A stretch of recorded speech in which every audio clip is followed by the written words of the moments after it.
La tempête avait effacé toute trace de la vallée, ensevelissant les clôtures, les sentiers et même les souvenirs sous un silence blanc, tout sauf la vérité. Ellie Barrett se tenait devant les portes battues par les intempéries de la grange du Hollow Creek Ranch, les mains tremblantes, non pas à cause du froid mordant, mais à cause de ce qu'il venait de voir à l'intérieur. Le cadenas en fer, qui aurait dû sceller des années d'abandon, gisait brisé en deux à ses pieds. Pourtant, les portes ne présentaient aucune trace d'effraction. Quand Ellie les avait poussées, s'attendant à trouver pourriture et ruine, il avait découvert une contradiction. Sous des couches de paille disposées avec un soin inhabituel, des machines et des outils brillaient faiblement dans la lumière tamisée, un équipement trop sophistiqué et trop bien entretenu pour un ranch que tout le monde considérait comme sans valeur depuis des décennies. Les voisins lui avaient dit que l'oncle Raymond Barrett était mort ruiné, tellement endetté que ses terres n'avaient pratiquement plus aucune valeur. Mais alors qu'Ellie s'agenouillait parmi le foin et dépoussiérait un trépied d'arpentage, il pouvait voir que les outils avaient été utilisés récemment. Les raccords en laiton brillaient d'éclat et les niveaux à bulles étaient impeccables. Quelqu'un avait entretenu ces instruments, et avec précision. Plus il regardait, moins cela avait de sens. Raymond était censé être trop pauvre pour remplacer les bardeaux du toit, mais il y avait là des instruments qui valaient plus que tout un troupeau. La charpente extérieure de la grange, bien que grise à cause de l'âge, avait été renforcée avec du bois neuf, dont les coupes étaient encore pâles et non altérées par les intempéries. Celui qui avait travaillé ici l'avait fait discrètement et récemment. Ellie était arrivé 3 jours plus tôt avec un plan simple. Inspecter la propriété, la vendre rapidement et retourner dans l'Est pour retrouver sa vie confortable à Wellington City. L'avocat de son oncle avait été très clair. Raymond Barrett était mort sans le sou, ne laissant derrière lui qu'un lopin de terre gelé et isolé et des dettes impayées. Le premier homme à l'accueillir à son arrivée, Silas Crow, propriétaire du ranch voisin, lui avait proposé d'acheter immédiatement le terrain, prétextant vouloir aider Ellie à couvrir les frais funéraires. Cela lui avait semblé généreux à l'époque. Mais maintenant, debout dans cette grange entourée de preuves que quelqu'un avait caché quelque chose de valeur, cette générosité ressemblait davantage à du désespoir. Ellie remit l'instrument d'arpentage à sa place, réarrangeant soigneusement la paille alors que des pas résonnaient à l'extérieur, des craquements lents et délibérés de bottes dans la neige. Son souffle se figea dans sa poitrine. Quelqu'un s'approchait de la grange. Il resta parfaitement immobile. Les pas s'arrêtèrent juste devant les portes. Le silence s'installa, plus pesant que la tempête elle-même. Qui que ce fût, la personne ne frappa pas et n'appela pas. Elle écoutait. Observate. Ellie se plaqua contre le mur intérieur, le cœur battant à tout rompre dans ses oreilles. Après ce qui lui sembla une éternité, les pas reprirent, s'éloignant vers la maison principale. Lorsqu'il osa enfin jeter un œil à travers la fente de la porte, il vit des empreintes de bottes fraîches dans la neige menant vers la maison et disparaissant derrière la lisière de la forêt. Quelqu'un l'observait depuis son arrivée. Quelqu'un qui voulait lui faire croire les mensonges sur cet endroit. À l'intérieur de la vieille ferme, Ellie ralluma le feu, l'esprit en ébullition. La maison correspondait à l'histoire que tout le monde avait racontée. Des rideaux rapiécés, de la vaisselle cassée, un plancher affaissé. Rien ne suggérait qu'elle était riche. Et pourtant, la grange abritait du matériel moderne, caché avec une précision militaire. Cela signifiait que quelqu'un l'avait entretenue, quelqu'un qui ne voulait pas que la vérité soit révélée. Un coup à la porte le fit sursauter. Lorsqu'il ouvrit, Mara Ellison, la femme du magasin général de Maple Hollow, se tenait sous le porche, tenant un plat fumant enveloppé dans un torchon. « J'ai pensé que vous aimeriez un peu de ragoût chaud, » dit-elle doucement, évitant son regard. « Le temps se gâte, la tempête va durer jusqu'à demain. » Ellie la remercia et l'invita à entrer, mais remarqua que son regard se posait nerveusement sur la grange à travers la fenêtre. « Connaissiez-vous bien mon oncle, mademoiselle Ellison » demanda Ellie. « Assez bien, » répondit-elle, sans le regarder dans les yeux. Raymond était un homme discret. Il restait souvent seul. Elle hésita, puis ajouta dans un murmure. Certains pensent que vous feriez bien d'accepter l'offre de Silas Crow et de partir avant que les routes ne soient coupées. Ellie fronça les sourcils. Que me cachez-vous? Mara le regarda enfin dans les yeux, et pendant un instant, il y vit de la peur. Votre oncle n'était pas le pauvre idiot que les gens décrivent, dit-elle doucement. Mais demander comment il gagnait sa vie, c'est une question qui a causé des ennuis à d'autres. Elle regarda à nouveau vers la grange. Certains secrets sont enfouis profondément pour une bonne raison. Avant qu'il ne puisse insister, elle se retourna pour partir. Verrouillez vos portes ce soir, monsieur Barrett, lança-t-elle par-dessus son épaule. La tempête n'est pas la seule chose qui traverse ces collines. Ellie verrouilla la porte après son départ, mais le sommeil ne vint pas. Chaque craquement de bois ou sifflement du vent le poussait à attraper le fusil posé à côté de sa chaise. La tempête dehors était devenue violente, gémissant à travers les chevrons, mais sous ses sons naturels, il perçut quelque chose d'intentionnel. Des bottes crissant dans la neige, tournant autour de la maison. Il éteignit la lampe et se dirigea silencieusement vers la fenêtre.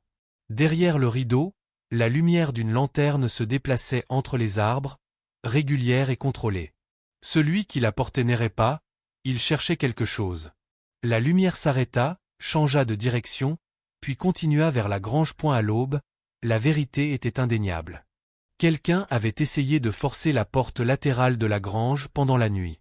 Le loquet portait des rayures fraîches et des limailles de métal brillaient dans la neige.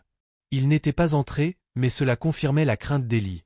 Il y avait ici quelque chose qui valait la peine d'être volé. Juste après le lever du soleil, un cheval s'approcha à travers la neige tourbillonnante.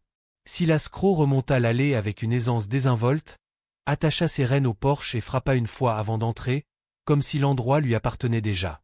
La nuit a été rude, dit-il en secouant la neige de son manteau. Les routes sont bloquées.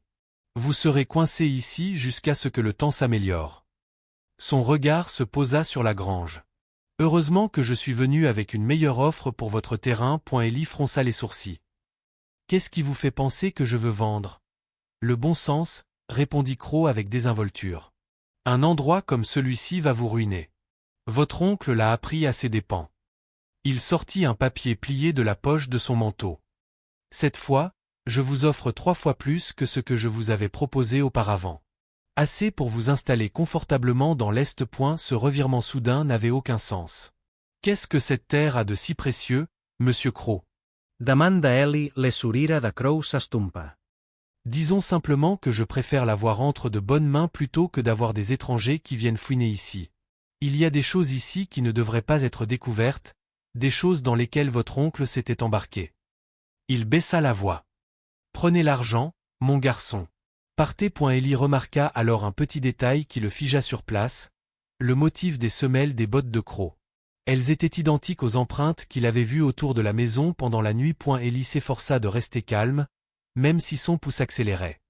J'apprécie votre sollicitude, monsieur Crow, dit-il d'un ton neutre, mais je ne suis pas prêt à prendre de décision tant que je ne comprends pas exactement ce dont j'ai hérité. Crow serra les macoires. Tu ne comprends pas le danger, mon garçon. Ton oncle n'élevait pas de bétail et ne réparait pas de clôture ici, il surveillait les terres fédérales pour un consortium minier privé appelé Northstar Holdings. Il l'avait engagé pour cartographier les filons minéraux dans ces collines, mais il ne se contentait pas de faire des cartes. Il leur cachait quelque chose de précieux. Les instruments que tu as trouvés dans la grange appartiennent à des hommes qui ne pardonnent pas la trahison. Cette déclaration confirmait tous les soupçons qu'Ellie nourrissait depuis qu'il avait mis les pieds sur la propriété. Si vous êtes au courant pour le consortium minier, demanda lentement Ellie, cela signifie que vous étiez impliqué vous aussi. Je transportais des marchandises pour eux, rien de plus, répondit Crow d'un ton sec. Mais quand Raymond est mort, ils ont compris qu'il avait caché leurs données cartes, registres d'arpentage, peut-être même des échantillons de minerais quelque part sur cette terre. Ils viennent les récupérer. Et ils se moquent de qui se mettra en travers de leur chemin. Ellie commença à relier les points, l'ombre devant sa fenêtre, la tentative d'effraction, la générosité soudaine. Vous avez vous-même cherché les registres d'arpentage, dit-il. Crow jeta un coup d'œil vers son étui. J'ai essayé de te garder en vie, marmonna-t-il. Ces hommes seront là demain, qu'il y ait de la tempête ou non. S'ils pensent que tu sais où se trouvent les documents, ils te tueront. Suis mon conseil, accepte l'offre, pars avant la tombée de la nuit et oublie que cet endroit a jamais existé. Ellie observa longuement l'homme. Où nous pourrions trouver les données avant eux, rétorqua-t-il, et les utiliser comme moyen de pression. Si le syndicat les veut à ce point, elles valent plus que ce que vous offrez. L'expression de Crow se durcit en un avertissement. C'est un jeu dangereux. Ce ne sont pas des hommes d'affaires, ce sont des tueurs. 3 hommes sont déjà morts à cause de cette opération. Mais l'esprit d'Élie vagabondait dans une autre direction. Et si mon oncle ne les volait pas du tout? Dit-il. Et s'il avait découvert quelque chose qu'il voulait enterrer? Il a caché cet équipement, non pas pour le garder pour lui, mais pour le protéger. Croc se figea. Que suggères-tu? Un homme ne cache pas du matériel coûteux sous des bottes de foin à moins d'avoir peur de ceux à qui il appartient, raisonna Élie. Peut-être a-t-il trouvé quelque chose que le syndicat ne voulait pas voir enregistré, quelque chose qui les ruinerait si cela venait à être rendu public. Croc serra les lèvres. Même si c'est vrai, cela ne change rien à ce qui va arriver. Une fois que ces cavaliers seront là, cet endroit sera fini. Un bruit lointain les interrompit. Le martèlement rythmique des sabots résonnait faiblement à travers la tempête. Croc se dirigea vers la fenêtre et tira le rideau. À travers la neige tourbillonnante, 3 cavaliers s'approchaient, se déplaçant avec la discipline de soldats. La voix d'Élie n'était qu'un murmure. On dirait que tes amis n'ont pas attendu demain. Croc jura entre ses dents. Bon sang. La route de montagne est bloquée, ils ont dû emprunter le sentier du canyon. Cela signifie qu'ils ont exploré cette région pendant des semaines. Les chevaux apparurent, leur souffle fumant dans l'air glacial, tandis que les cavaliers mettaient pied à terre devant le porche. Leur mouvement était entraîné, professionnel et délibéré. Croc sortit son revolver. Par la porte arrière, dit-il laconiquement. Nous pouvons atteindre la grange avant qu'ils n'encerclent la maison. Élie attrapa son manteau et le suivit. La porte arrière s'ouvrit sans bruit, quelqu'un avait récemment huilé les gonds, preuve que son oncle avait préparé des voies d'évacuation depuis longtemps. Ils traversèrent la cour, accroupis derrière la clôture recouverte de neige, leur souffle formant de la buée dans l'air. Devant la maison, ils entendirent le bruit des bottes lourdes et le craquement des planches lorsque les étrangers entrèrent. À l'intérieur de la grange, Croc commença à arracher frénétiquement des bottes de foin. « Aide-moi » ordonna-t-il. « S'il trouve ce qui se cache sous ces caisses, nous sommes tous les deux morts. » Élie souleva une grande caisse en bois, manquant de perdre l'équilibre sous son poids. Un bruit de métal provenait de l'intérieur. Son contenu était lourd, trop lourd pour être des instruments. Ensemble, ils la poussèrent sur le côté, révélant une trappe soigneusement sculptée dans le sol de la grange. Croc souleva le panneau et un air froid et vicié s'échappa. « Ton oncle ne se contentait pas de cartographier les filons minéraux, dit-il en descendant l'échelle. Il en a trouvé un. » Élie le suivit dans l'obscurité. L'espace en dessous était beaucoup plus vaste que prévu. Une chambre souterraine renforcée par des poutres en bois et des lampes à huile qui brûlaient encore faiblement. Des tables étaient encombrées de cartes et d'échantillons de minerais, et le long du mur du fond, des sacs en toile de jute étaient ouverts, laissant échapper des fragments scintillants de roches riches en or. Cette vue coupa le souffle à Élie. Croc saisit une poignée de minerais. Il a découvert un filon d'or qui passe sous les terres fédérales et traverse la propriété de votre oncle. Cette partie. Il donna un petit coup de pied dans le sol de la salle. Vous appartient de droit. Élie souleva un morceau de pierre brillant, dont le poids était indéniable. Combien y en a-t-il ici? Assez pour acheter la moitié du comté, répondit Croc d'un ton sombre. Mais Raymond a commis une erreur fatale, il a commencé à extraire sans leur parler de l'erreur de délimitation. Lorsque le syndicat s'est rendu compte qu'il exploitait leurs concessions en secret, un coup de feu déchira l'air au-dessus d'eux, suivi d'un craquement de bois. De la poussière tomba des poutres. Des voix aboyèrent des ordres au-dessus de leur tête. Ils ont trouvé la trappe. Cria quelqu'un. Croc éteignit immédiatement les lampes. Il y a une autre issue, murmura-t-il. Un tunnel qui passe sous le lit du ruisseau. Nous ne pouvons pas emporter grand-chose avec nous. Élie fourra plusieurs échantillons de minerais dans son manteau tandis que Croc rassemblait les cartes topographiques. Au-dessus, une corde fut descendue par l'ouverture. Des bottes raclaient le bois tandis que des hommes se préparaient à descendre. Il est temps de partir, siffla Croc en ouvrant la marche vers une étroite crevasse au bord de la chambre. Ils rampèrent en file indienne dans l'obscurité, les rochers leur écorchant le dos. L'air devint plus froid, plus humide. De l'eau gouttait quelque part devant eux, chaque goutte résonnant comme une horloge. Le tunnel descendait en pente douce jusqu'à ce qu'un léger courant d'air touche le visage d'Élie. Le lit du ruisseau est proche, murmura Croc. Mais ils auront des sentinelles là-bas. Ton oncle est mort en essayant de transporter de l'or par ce même tunnel. Élie se figea. Tu savais qu'il avait été assassiné. Et la voix de Croc tremblait. Nous étions partenaires. Il avait prévu de remettre des preuves au shérif territorial, des preuves des activités illégales du syndicat. Comme il ne se présentait pas, je suis parti à sa recherche. J'ai trouvé son corps alourdi de pierres dans le ruisseau. Il fit une pause. Je pensais que si tu vendais et partais, le danger serait écarté. J'avais tort. Au-dessus du sol, d'autres coups de feu retentirent dans la tempête. Le bruit des sabots des chevaux résonnait autour du ranch. Les chasseurs se rapprochaient. Ils atteignirent le bout du tunnel, où une faible lumière filtrait à travers un écran de racines et de glace. Croc jeta un coup d'œil à l'extérieur. Le lit du ruisseau était à moitié gelé, sa surface scintillant sous l'aube grise. Des chevaux reniflèrent parmi les arbres, les chercheurs étaient déjà à point. Nous restons dans l'eau, murmura Croc en sortant son pistolet. Ils auront plus de mal à nous suivre, et le courant cachera nos traces. Ils remontèrent le courant, l'eau glacée imprégnant leurs bottes et engourdissant leurs jambes en quelques minutes. Le courant murmurait autour de leurs genoux tandis que leur souffle s'accélérait. À travers les arbres, Ellie aperçut un cavalier qui descendait de cheval près de l'entrée du tunnel et examinait le sol. Les traces mènent en amont, cria l'homme. Mais le courant est trop fort. Ils n'iront pas loin. Johnson garde le pont, répondit faiblement une autre voix. Ils sont coincés. Croc toucha l'épaule d'Ellie et désigna un rocher plus en amont. Si nous atteignons ce virage, nous serons à l'abri. Mais l'espace ouvert entre eux et les rochers était exposé, le moindre mouvement attirait les tirs. Ellie regarda les échantillons d'or qui alourdissaient ses poches et comprit le choix auquel son oncle avait été confronté. Garder les preuves et mourir, ou les abandonner et vivre. Il sortit les morceaux les plus précieux de son manteau et les glissa dans les mains de Croc.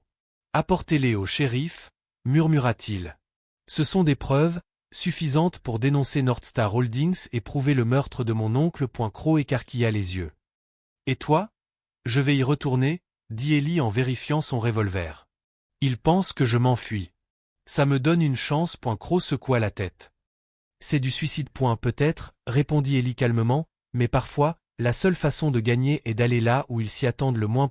Et elle attendit que Croc disparaisse au détour du chemin, puis se dirigea vers le ranch, la tempête l'engloutissant tout entier. Le lendemain matin, Ellie se réveilla au son du vent qui soufflait contre les volets. Pendant un instant, il ne se souvint pas où il était.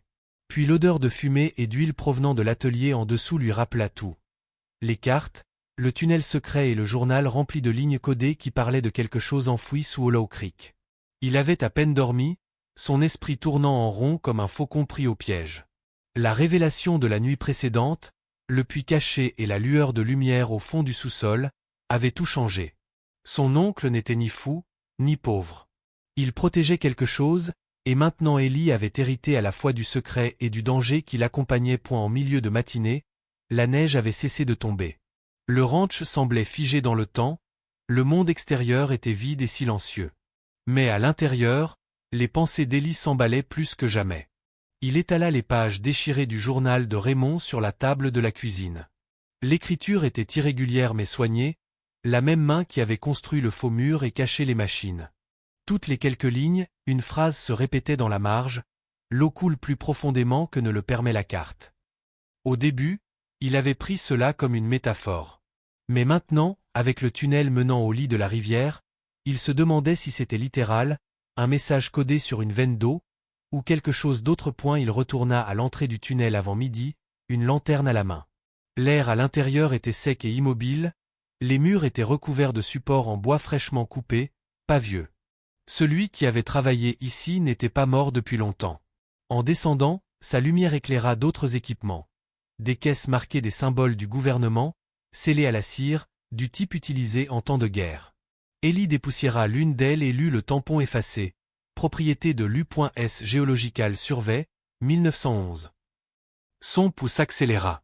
Son oncle était éleveur, pas géologue. Comment ces caisses avaient-elles donc atterri sur ces terres? Il ouvrit une caisse à l'aide d'un pied de biche rouillé. À l'intérieur se trouvaient des cylindres métalliques, soigneusement étiquetés avec des coordonnées. Les premiers contenaient des échantillons de roches et de sol, mais l'un d'eux, plus lourd que les autres, était scellé par un bouchon en plomb. Il le retourna entre ses mains, sentant quelque chose bouger à l'intérieur avec un cliquetis métallique sourd. Il n'y avait pas d'étiquette. Quelque chose dans son poids, dans la façon dont il absorbait la lumière, lui donna des frissons. Il le posa délicatement de côté et ouvrit la caisse suivante. Celle-ci contenait des cartes, des relevés détaillés de Hollow Creek et des montagnes environnantes, dessinés à l'encre et annotés de la main de son oncle. Les lignes ne correspondaient à aucune carte actuelle. Des sections entières du terrain étaient marquées d'hachures sombres, avec pour seule mention « voie »,« vide ». Ellie déroula complètement l'une d'elles et vit ce que son oncle avait essayé de cacher. Sous la surface de la propriété Barrett, la carte montrait un réseau de tunnels convergeant sous le lit du ruisseau et menant à un symbole dessiné comme un rayon de soleil. À côté, griffonné de la main alerte de Raymond, se trouvaient les mots « Nio ». Quelque chose de plus ancien. Un bruit résonna depuis l'entrée du tunnel, faible mais distinct, comme celui de gravier déplacé sous une botte. Ellie se figea, la lanterne tremblant dans sa main. Il l'éteignit instantanément, plongeant le passage dans l'obscurité. Ses yeux s'habituèrent à la faible lueur bleue qui filtrait par le haut, juste assez pour voir une silhouette bouger à l'entrée du tunnel. Quelqu'un était là. Il observait. La silhouette s'arrêta, puis se retira silencieusement, ses pas s'évanouissant dans le vent. Ellie attendit longtemps après que le bruit eut disparu avant de bouger à nouveau. Il enveloppa le cylindre scellé dans un tissu, cacha les cartes dans son manteau et sortit. La grange au-dessus semblait intacte, mais à l'extérieur, à travers la neige, de fraîches empreintes de sabots menaient vers la route, en direction de l'est, vers le ranch de Silas Crow. Le soir venu, Mara Ellison revint, cette fois sans y avoir été invitée.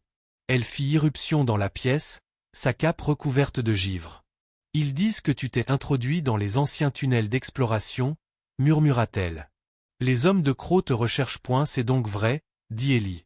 Il savait ce que mon oncle avait découvert. Mara acquiesça d'un air sombre. Raymond a essayé de vendre cette découverte il y a des années. Crow lui a offert sa protection, mais lorsque votre oncle a refusé de céder ses terres, sa réputation a été ruinée. Les gens pensaient qu'il était devenu fou. Mais il n'était pas fou, monsieur Barrett, il avait trouvé quelque chose que le gouvernement voulait enterrer à nouveau. Ellie lui montra le cylindre. Qu'y a-t-il à l'intérieur? Elle hésita. Si c'est ce que je pense, il vaut mieux ne pas l'ouvrir ici. Elle baissa la voix. La dernière fois que quelqu'un l'a fait, 3 hommes sont morts en moins d'une journée. On dit que l'air est devenu noir. Crow a pris le reste et a scellé les tunnels. Ellie était sous le choc. Vous voulez dire que mon oncle le gardait? Il essayait de le rendre, répondit-elle. Mais ceux qui l'ont envoyé ici ne sont jamais revenus le chercher. Et maintenant, Crow veut terminer ce qu'ils ont commencé. Avant qu'il n'ait pu répondre, un coup de feu retentit à travers la fenêtre, brisant le verre qui se répandit sur le sol. Mara se jeta à terre en poussant un cri. Ellie attrapa le fusil, rampait jusqu'au cadre de la fenêtre et aperçut 2 cavaliers au loin, dont les silhouettes se détachaient dans la lumière déclinante. Les hommes de Crow. Ce n'étaient pas des tirs d'avertissement, mais des tirs destinés à l'effrayer et à le faire sortir à découvert. Et elle tira Mara vers la porte de la cave. Allez-y, siffla-t-il. Par le tunnel, maintenant. Ils descendirent dans le passage secret alors qu'une autre balle déchirait le cadre de la fenêtre. Le tunnel les engloutit dans un silence glacial. Leurs lanternes vacillaient sauvagement, projetant de longues ombres sur les murs de terre. Où cela mène-t-il? Demanda Mara, essoufflée.